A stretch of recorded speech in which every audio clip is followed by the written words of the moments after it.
Franguinho Sem Censura. A resenha esportiva em que a linha é não ter linha. Bem-vindos aos fãs de carteirinha e aos que estão chegando agora. Mais uma edição do Franguinho Sem Censura. Olha, e temos novos participantes. E aí, pessoal, animados? Opa, muito animado, hein? Muito animado, Renatinho. Temos agora aí o Janca, o João Carlos Assunção, fazendo parte do grupo. É sempre legal ter mais um amigo dessa turma toda. Bem-vindo aí, João Carlos Assunção. Muito obrigado aí pelo convite, pela oportunidade. É um prazer estar aqui recheado de amigos. Vai ser um prazer participar com vocês. Ô, Estevão, o pessoal pode seguir a gente no Instagram, não é isso? @Franguinho Sem Censura. Entra lá e fala mal do Luiz Ademar o quanto você quiser. Você será conhecido e divulgado. Fale mal ou fale bem, mas falem de mim, hein, gente? Esse grupo tá ficando muito chique, hein, gente? Esse grupo tá ficando cada dia mais chique. E é um super canal de interatividade entre você que curte o nosso podcast Franguinho Sem Censura, com toda a nossa equipe aqui, com todo o nosso time. Manda lá sua mensagem, curta a página, compartilhe a página do Instagram com seus amigos também, porque o Franguinho Sem Censura tá voando. Então, já que a gente tá voando... Chique e sem vergonha, né, gente? Chique e sem vergonha. Chique e sem vergonha, é verdade, Amal. E já que a gente tá voando, né, agora vamos manter aquele momento, aquela pausa e vamos pensar. Pensamento do dia. Não buzine, acorde mais cedo. Vamos lá, gente, não buzine. Acorde mais cedo. O Ailton, mal educado, quando passa em frente ao hospital, buzina. Pensa que é festa do Corinthians. Louco, Ailton. O negócio buzinar em frente do hospital é comigo mesmo. Aliás, eu tenho ido em hospital pra caramba. Eu só tenho amigo velho, viu? E é exame de próstata, e é problema de pressão. Eu vou te falar uma coisa, eu tô cheio de amigo indo pro hospital, viu? Olha, essa história de acordar mais cedo comigo não cola não, viu, gente? Eu vou sempre na buzina. Porque se tem uma coisa que o meu organismo não consegue se adaptar, é ter que levantar antes das 10 da manhã. Que vida boa, hein? Acordar às 10 da manhã todo dia. Eu queria nascer milionário assim, viu, Renatinho? Queria nascer milionário assim. Mas você não sabe a hora que eu vou dormir, né? Eu durmo depois das 2 da manhã, cara. 8 horas eu tô de pé, pô. Eu não consigo dormir antes das 2. Eu também. Mas aí depois dorme à tarde, né, Ademar? Depois eu dou aquela siesta. Dorme à tarde. E a grande verdade é que quem acorda às 10 da manhã não precisa buzinar mesmo, né? Vai buzinar pra quê? Nada atrapalha, né, Ademar? Depois vai pra praia, vai dar uma caminhadinha na praia, dar um mergulho e tal. O cara trabalha no SBT, né, rapaz? O tio Silvio Santos paga bem, tá certo. Tá sempre no contrafluxo. Tá sempre no contrafluxo, é verdade. Bom, galera, depois desse maravilhoso pensamento do dia, tem quadro novo, hein? Pode isso, Arnaldo. Domingo, Esporte e Náutico, decisão do Campeonato Pernambucano. O VAR anula pênalti defendido por goleiro do Sport. E o clássico em Pernambuco termina em confusão. Pode isso, Arnaldo? Antes de mais nada, a Malfi aqui falando, eu queria dar as boas-vindas ao Arnaldo. Que privilégio ter uma pessoa do nível do Arnaldo. Agora nós temos um juiz de verdade. Um juiz de verdade no nosso podcast, certo, Renatinho? É verdade, esse é um monstro da arbitragem. Tudo bom com vocês? Estão aqui à disposição. Mas esse lance, Renatinho, foi um absurdo que aconteceu. Um bandeirinha, aquele assistente, eu chamo de bandeirinha porque é bandeirinha mesmo, porque ele corre com aquela bandeirinha na mão. Parado ali, o único trabalho que ele tinha era olhar a linha de gol para ver se a bola entrou ou não entrou, caso batesse na trave, ou se o goleiro dá um passo à frente com os 2 pés, porque isso não pode. E o juiz, que é da FIFA, parece até com o nosso presidente da comissão, parece filho dele, de arbitragem, não viu nada. E o goleiro defende, aí tempos depois o VAR se mete e diz, olha, o goleiro se adiantou, tem que voltar ao pênalti. Aí deu uma lambança e aconteceu que no final do jogo os jogadores do Sport, dirigente, todo mundo correram atrás do juiz, tentaram bater no juiz, acho que até deram um cascudo nele. E ele teve que se esconder dentro de um vestiário que não era o vestiário dele, imagina. Foi um vexame aquilo ali. Arnaldo, o primeiro de novo, Oi. É sempre um prazer conversar com você. E nesse caso, a reclamação do Sport Recife, ela procedia ou não? Você acha que o problema O VAR salvou um erro da arbitragem, mas não precisava ter tido a interferência do VAR. A interferência do VAR foi válida, porque houve uma irregularidade, foi perfeita, mas nesses casos, e na maioria dos casos, é incompetência da arbitragem. É a mesma coisa se você escreve para um jornal. Na primeira vez que você manda uma coluna, você manda atenção com 2 S. Aí o copydesk lá corrige. Na segunda, você escreve atenção com 2 S de novo. Ele corrige. Na terceira, o diretor do jornal vai te demitir, porque você é incompetente. É igual a arbitragem. Os caras são incompetentes, estão errando demais porque sabem que tem alguém para corrigir. Dessa maneira, até meu filho, que não sabe nada de regra de futebol, até meu neto, que não sabe de regra de futebol, vai ser juiz. Porque ele fica ali dentro e tem um cara para corrigir e apitar o jogo para ele, que é o VAR. Está tudo errado. Arnaldo, eu acho que está faltando um pouco de personalidade da arbitragem. Acho que o pessoal mais antigo, no teu caso, que foi um grande árbitro, era a arbitragem mesmo raiz. Tinha que tomar a decisão e pronto. Hoje eu acho que o VAR está servindo como muleta para a arbitragem. Eles têm medo de tomar a decisão e depois o VAR tirar a decisão deles. Eu acho que está faltando um pouco de personalidade também, né? Renatinho, não é personalidade só isso não, é competência. Eles não marcam nada, eles ficam esperando, botam o dedo no ouvido assim, esperando. Isso é uma vergonha, isso que está acontecendo. Agora quero diminuir o número de câmaras do VAR. O VAR, quando foi criado, os caras falaram assim, é o paraquedas. Isso na Copa do Mundo, na entrevista do Colina. Na minha frente, na Rússia, é um paraquedas. Eu falei que quando o paraquedas falhar, ele vai morrer. E, de fato, é o que está acontecendo. Tem lances que o VAR não se mete e o erro continua. No meu tempo, o juiz tinha que ser positivo. É ou não é? E está marcado, entendeu? Agora não, agora fica na dúvida. Tem um gol, ele não marca, ele não aponta o centro, o narrador não narra o gol. Quer dizer, eu sou contra, literalmente. O VAR foi criado por uma coisa, e eles ampliaram o VAR para justificar o dinheiro que custa esse VAR. Só de equipamento, custa $30 mil um equipamento, só de salário. Um VAR senta no jogo da Libertadores, ganha quase $5 mil. Pô. É absurdo o negócio desse. Por jogo, né? $5 mil por jogo. Exatamente, custa caríssimo. Por isso que eles querem diminuir agora esse custo, por isso que não tem em todos os campeonatos. Agora, o garoto começa a jogar com 12, 13 anos, sem VAR. E aí depois vira um momento que vira VAR. Agora qualquer mão no peito, mão no rosto, sem querer, o cara bota, faz aquela simulação toda. Virou uma vergonha isso. Arnaldo, e essa coisa, uma análise sua a respeito dessa rodinha que se faz em torno do juiz, em qualquer marcação, para comparar com o seu tempo, porque as coisas não eram assim, né? Olha, eu sou de uma escola de Armando Marques. O Armando falava assim, Arnaldo, o árbitro tem que ser uma autoridade. O jogador não tem que te respeitar, não. Eles têm que te temer. Tem que ter medo de você. Eu entendi da seguinte maneira.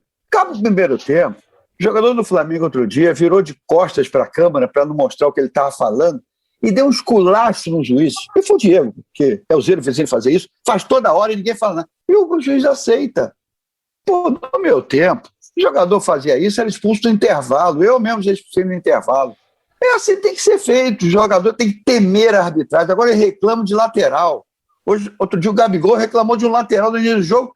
Um troço absurdo, que ele botou a bola para a lateral, quando ele deu contra o Flamengo, ele esculachou. E fica por isso mesmo. Os técnicos esculacham, o técnico tem que dar exemplo, fica esculachando o juiz. Está errado isso. E o juiz não se impõe. Agora, bota um maluco lá, expulsa 3, 4, 5, ele falou assim, esse não, esse é maluco. E não querem escalar mais o cara. Aí dizem que estragou o jogo, né? Expulsou e estragou o jogo. Exatamente. Agora, a disciplina tem que ter em todo lugar. Eu sou do tempo que o professor entrava em sala de aula e todo mundo levantava com sinal de respeito. Hoje, você entra numa sala de aula, tem 5 caras lá atrás falando no telefone, o outro fumando escondido. Ninguém respeita ninguém, não existe mais autoridade. Mas não é só no futebol, não. É no país também. É uma omissão, nós estamos na fase do deboche. Ô, Arnaldo, aproveitar você, então, já que você falou do seu tempo, vamos voltar um pouquinho mais. Conta pra gente como é que você fazia para apitar quando você pegava um jogo ali na areia, no futebol de praia. Qual era a sua tática quando o jogo começava a esquentar para o seu lado? Só para ilustrar, no futebol de praia não tem linha de meio de campo, não tem linha de área, não tem linha de lateral. A bola batia no paredão, onde o pessoal caminha, era lateral. Se a bola saía lá pro lado da água e pegava na água, lateral. Se tinha uma falta próxima à área, o juiz apitava a falta e tinha que contar 15 passos até o meio do gol, para ver se era pênalti ou não. Então, quando a falta era clara, claríssima, você contava de passo bem largo, aí acabava dando pênalti. Se a falta era duvidosa, você marcava e contava com uns passinhos bem curtinhos, aí você é fora da área. Então, a regra existia, a regra era clara, mas a regra maior era o bom senso, era você salvar a sua pele. E eu aprendi com o tempo que quando acabava o jogo, se eu acabasse o jogo perto do paredão, o paredão descia e acabava querendo me bater. Aí era um drama. Mas se eu acabasse o jogo lá perto da beira d'água, até o paredão, isso é, a calçadão, descer e chegar a mim lá na beira d'água, eles levavam muito tempo. Era o tempo de eu me virar e mergulhar. Eles aí não caíam na água porque eles não sabiam nadar e eu sabia. Então, uma forma de sair era nadar. Isso é uma questão de experiência, uma questão de bom tempo, depois de levar alguns cascudos que eu aprendi que a melhor solução era isso. Levei isso para campo. Toda vez que eu apitava o jogo era muito duro, eu já apitava o término do jogo perto do vestiário. Acabava o jogo, eu descia para o vestiário, eu tinha a chave da porta, entrava e vamos lá. E se o bandeirinha atrasasse, não entrasse junto comigo, ia ficar lá fora, ia levar cascudo lá fora. Isso é a regra do bom senso e a regra da esperteza, porque juiz de futebol otário vai acabar apanhando. É a regra 18, né? Esse é o nosso Arnaldo César Coelho. Temos o Arnaldo aqui, então, gente. Semana que vem tem mais com o Arnaldo, hein? Gente, lá vem história. História ou história? O que é verdade e o que é conversa? Tem um trator enterrado no Canindé. Será? Vamos ouvir aí o depoimento do João Carlos Assunção, nosso Janca. Ele sabe tudo da Portuguesa. Trator no Canindé. Eu fui atrás da história, reza a lenda que a Portuguesa, na verdade a Portuguesa comprou o estádio do São Paulo, Canindé. Na época o estádio era chamado de Ilha da Madeira, em 1956. E aí nos anos 70 a Portuguesa construiu, modernizou o estádio, construiu as arquibancadas de concreto, uma coisa que na época do São Paulo não havia. E aí reza a lenda que esqueceu no gramado o trator. E não tinha como tirar o trator do Canindé e que enterraram o trator embaixo do gramado. Só que não é verdade. Eu já perguntei para várias pessoas no Canindé e a lenda foi mudando um pouquinho. Então, o que dizem hoje? Que, na verdade, uma retroescavadeira acabou perdendo uma peça que ficou no centro do gramado. Aí não tinham como tirar essa peça e que essa peça, sim, está enterrada no Canindé. Mas também conversei com pessoas que dizem que isso nunca existiu, que essa peça do guindaste que ficou lá dentro foi retirada e que a gente pode pegar o gramado Canindé, esburacar, procurar, a gente não vai encontrar absolutamente nada. Talvez algum sapo enterrado, porque o que está acontecendo com a Portuguesa desde 2013 é uma piada, mas não tem trator, não tem peça de guindaste, absolutamente nada. Vocês não vão encontrar. Há controvérsias. Fui setorista da Portuguesa junto com o Janca aparecia lá. Eu vi o trator. O trator ainda tá com a pá pra cima, assim. Os caras tiveram que aumentar uns 5 centímetros, assim, o gramado, não deixar a pá incomodando. Mas se você cair de bico ali, você vai bater na retroescavadeira, hein, Janca? Há controvérsias. Eu vi esse trator aí, amarelinho ele ainda. Ô, Janca, então significa que pelo menos uma parte da retroescavadeira estava dentro do Canindé, quer dizer, pelo menos 50% da história é verdadeira. Tem gente no Canindé que diz que sim, garante que se a gente for lá cavocar, a gente vai encontrar um pedaço da retroescavadeira. Mas, de qualquer forma, eu, pelo que falei com as pessoas, isso não aconteceu. Sobrou um pedaço lá do guindaste, não sei o quê, e eles tiraram esse pedaço. Mas aí, como há coisas que só acontecem com a Portuguesa, criou-se essa lenda, mas eu duvido. Aposto com vocês. Vamos destruir o gramado, já que essa polêmica também vai para leilão, não vai? Vamos ver se a gente encontra. Ô, Janca, me falaram que o trator era do Iaúca e ele falou, não, depois a gente tira com o guincho. E aí o guincho não conseguiu tirar o peso. Aí ele falou, pode enterrar essa merda aí, porque eu tenho vários. Infelizmente, estamos precisando de uma retroescavadeira para tirar a nossa querida Lusa do buraco, né? É uma pena. Precisamos. Agora, a Luzinha é muito triste, né? Ter que sobreviver dessas lendas. As lendas da Lusa já foram Denner, Enéas e outras. Agora virou trator, é chato. Eu acho, viu, Janca? Só pra gente falar agora um pouquinho do futebol, eu acho que até o Castanheiro, atual presidente, acho que ele tem boas ideias. Eu acho que o Fernando Marchiori, que foi campeão da Copa Paulista no passado, esse ano, ele mudou. Se você pegar as 15 rodadas, a Portuguesa teve 12 ou 13 escalações diferentes. Aí ele terminou com 3 zagueiros, e quando ele ganhou do Água Santa o jogo de volta, ele abandonou isso aí um pouco. Então acho que faltou convicção um pouco pro treinador. Mas vejo ela no caminho certo, principalmente quando ela faz parceria São Paulo, Palmeiras e Santos, tentar aproveitar o jogador de um ou outro na Série D do Brasileiro. Não sei se você concorda.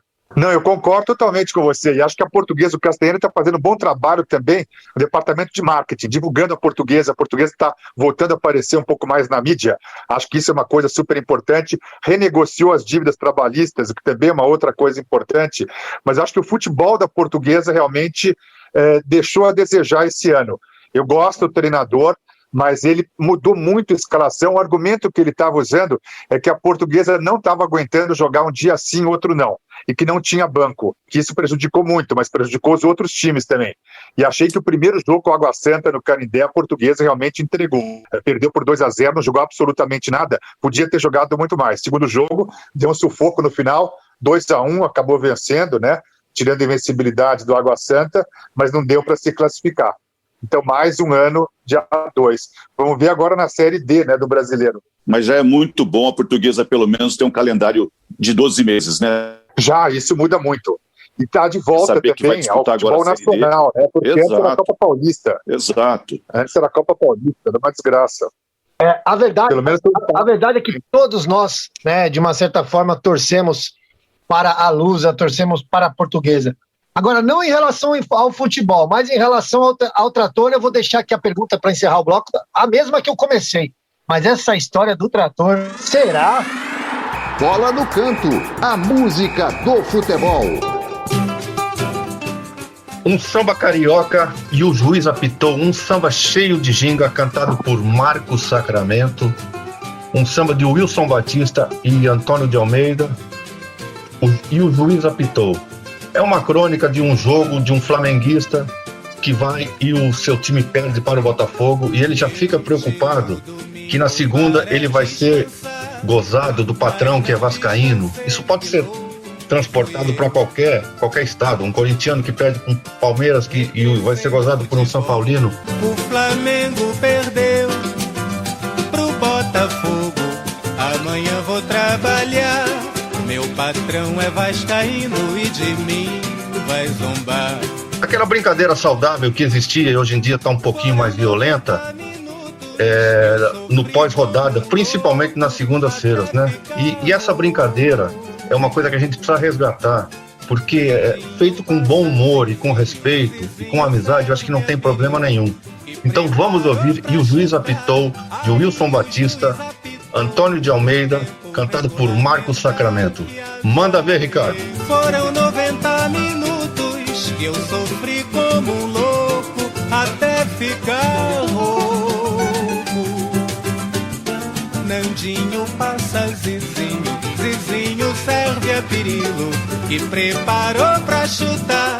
Aí o juiz apitou o tempo regulamentar, que azar. Par ou ímpar? Quem jogou mais? Zico ou Rivelino? Claro que é o Zico. Vem falar de reizinho do parque. Que reizinho é esse que toma um pé na bunda, sai sem nenhum título, sai chorando de lá e é reizinho? Ah, mas ele jogou no Corinthians. Ah, dá licença, o Zico foi muito mais jogador, muito mais campeão. E nos clubes, claro. O Rivelino deu a sorte de jogar com o Pelé. O Zico, sem jogar com o Pelé, ganhou porque ganhou. Então, o reizinho tá nu no Parque São Jorge. Eu voto no Zico disparado. Acho uma maldade essa comparação, porque são dois gênios espetaculares, entendeu? Escolher um em outro é difícil. Eu lembro dos dois jogando o torneio bicentenário, quando eles jogaram juntos, a seleção fazia partidas maravilhosas. Torneio bicentenário nos Estados Unidos, eles meteram 4-1 na Itália, acabaram com a Itália.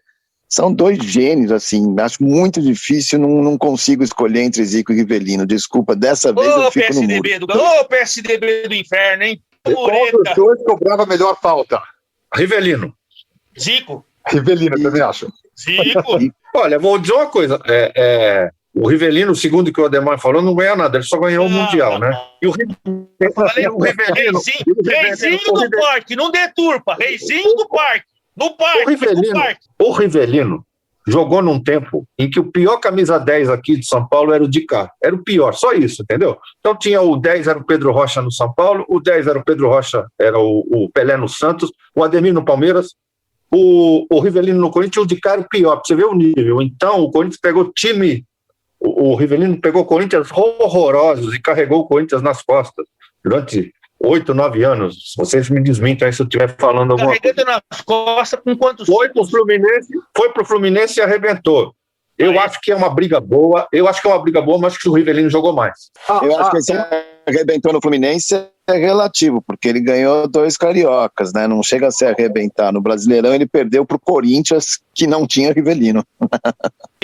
Não, eu acho que a minha opinião é que os dois são craques. Eu acompanhei até um pouco mais o Zico, né, do que o Rivelino, mas eu acho que os dois são craques. Eu acho que o Zico, ele teve uma vantagem de estar num centro onde a mídia foi muito favorável a falar do Zico. Acho que o Rivelino pegou uma outra época, mas agora falar que o Rivelino não jogou nada, como o Ademar falou, quem jogou foi falei ele. Isso não falei.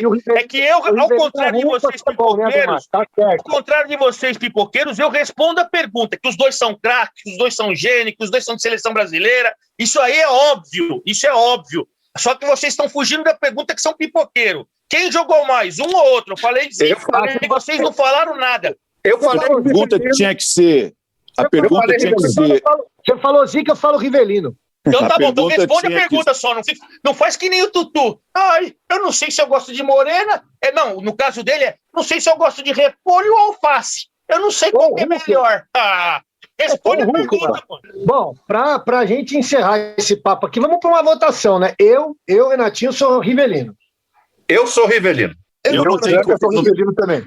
Não tem dúvida nenhuma que eu vou de Rivelino, pô. Todas as minhas melhores memórias do futebol, quando eu paro para pensar, tenho Rivelino junto, Copa de 70, meu primeiro jogo no Parque Antártica, meu primeiro jogo no Pacaembu, meu primeiro jogo no Morumbi, todos tiveram gols do Rivelino. O Zico é um baita de um jogador também, craque, na mesma prateleira, mas Rivelino, canhotinho de ouro, o homem que inspirou Maradona, não tem porquê. Aqui não tem votação, aqui não tem para ou ímpar, aqui tem o seguinte: mas jogou no meu Corinthians, então eu voto no meu Corinthians.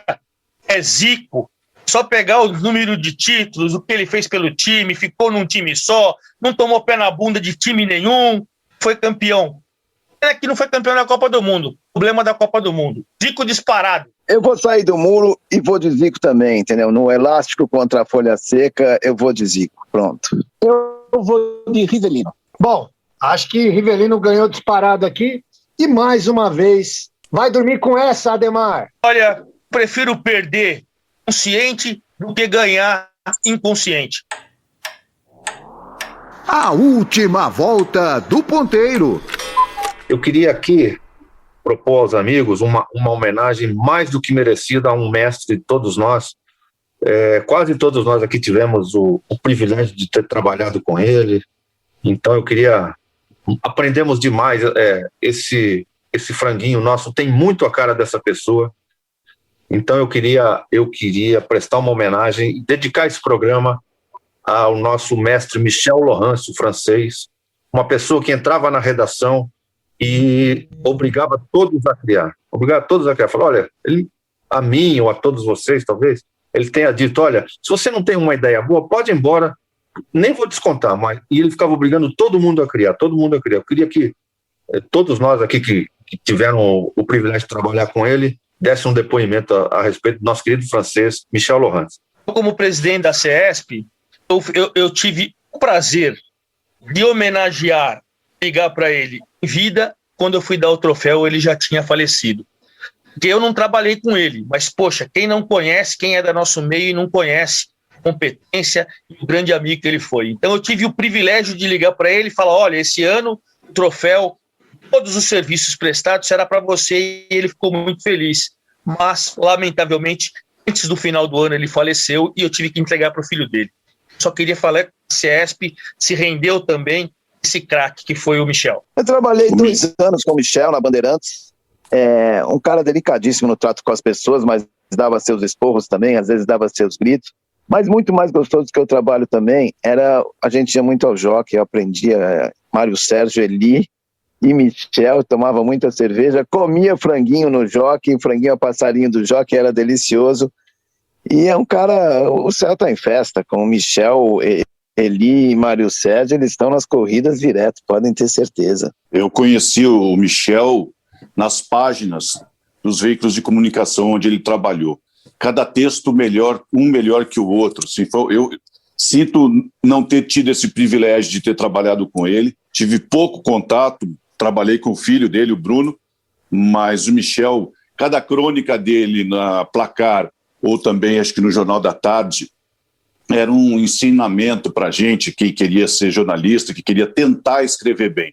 Se eu conseguisse escrever 10% do que ele escrevia, já seria um lucro. E não consegui até hoje. Então, assim, o Michel é inspiração para todos nós. Ótima lembrança, Malfi. Já eu nunca tive oportunidade de trabalhar com ele, mas ele almoçava, na época em que eu estava na Folha de São Paulo, ele almoçava num restaurante bem em frente ao Esporte Clube Pinheiros, na rua Tucumã, com Eli Coimbra, o Mário Sérgio de vez em quando aparecia por lá também.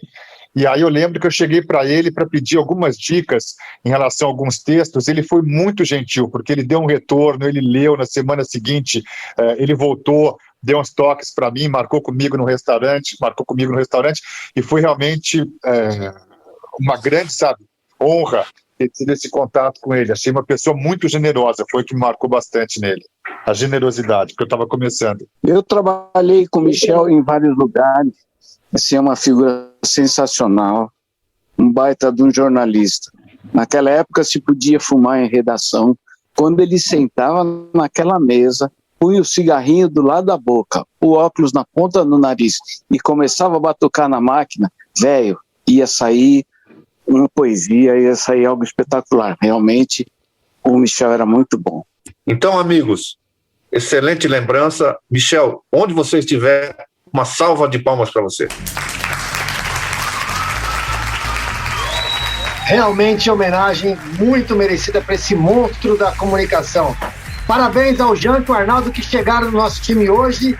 A semana que vem tem mais. Ficou bom, hein, galera? Até a semana que vem, hein? Um abraço. Tchau. Um abraço. Abração. Franguinho sem censura. A resenha esportiva em que a linha é não ter linha.